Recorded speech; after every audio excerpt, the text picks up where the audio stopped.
So hello, I'm here with Ms. Ross, and she's going to do a book review.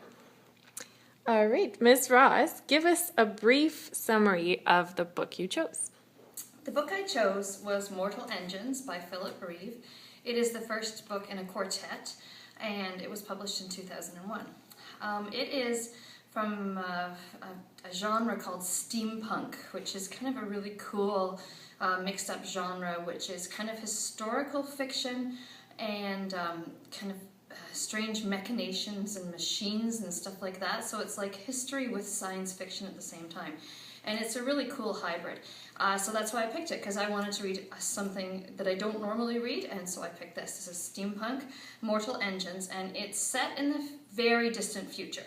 So it's after the ancients, as they call us, have blown themselves up with some kind of nuclear device. And the entire society is based on the conflict between two predominant elements. One are the tractionists and one are the anti-tractionists. And the anti-tractionists are people who believe in living in a town that stays in one place. And the tractionists are people who believe that towns should be able to move. And so one of the main conflicts in this is about the fight between these two factions. And the whole society is based on this concept of municipal Darwinism, where towns eat other towns. And this takes place in London, but this London is on wheels, and it actually goes around the English countryside, eating other towns and villages as a way for it to stay alive. Thank you. Wow. All right. What was your favorite quote? My favorite quote is what us English people would like to call the inciting incident. So it's the thing that kind of starts off the whole action in the book. It's at the end of one of the early chapters, so at the end of chapter 3, and it says, Tom felt a big gentle hand on his shoulder, and then he was never quite sure how it happened, a twist, a shove, and he was pitching over the handrail and falling, just as Hester Shaw had fallen, flailing wildly for a hold on the smooth metal at the brim of the waist chute.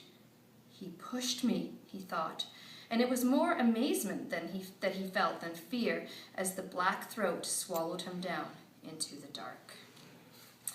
I picked it, as I said, because it's the inciting incident. It's where Tom, who is a young man, a young historian on the town of London that's moving around the countryside, he gets pushed off the moving town, and he has to fend for himself in the kind of the Badlands or the Outlands and figure out what he really believes. Very cool. What is a major theme of the novel, and if you could briefly describe it for us?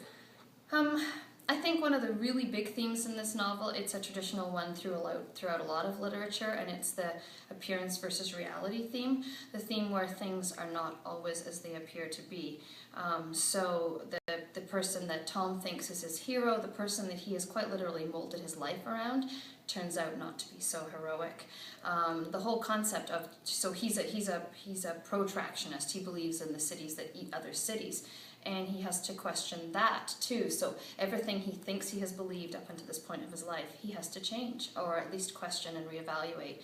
And finally, the young person alluded to in the quotation, Hester Shaw, she's a young woman who was thrown off London just before he was. And she has a very damaged face, so she doesn't look like a pretty young girl. And he has to reevaluate the fact that she looks horrifying, but in fact she becomes his best friend and the person who brings him through this whole conflict. And so again, how do people look on the outside versus how is their true inner nature? All right, and last question for you. Can you rate the book overall out of 5?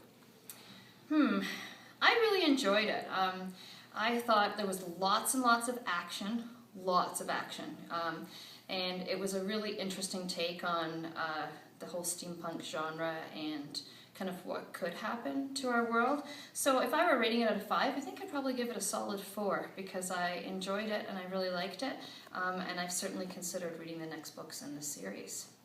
Great, thank you. We have one more question though, Miss Nadescu. We do. Yay! Protagonist and antagonist. Well, you kind of touched on it. Okay. Done. All right, well, thanks everybody for watching, and I hope you have fun doing this assignment.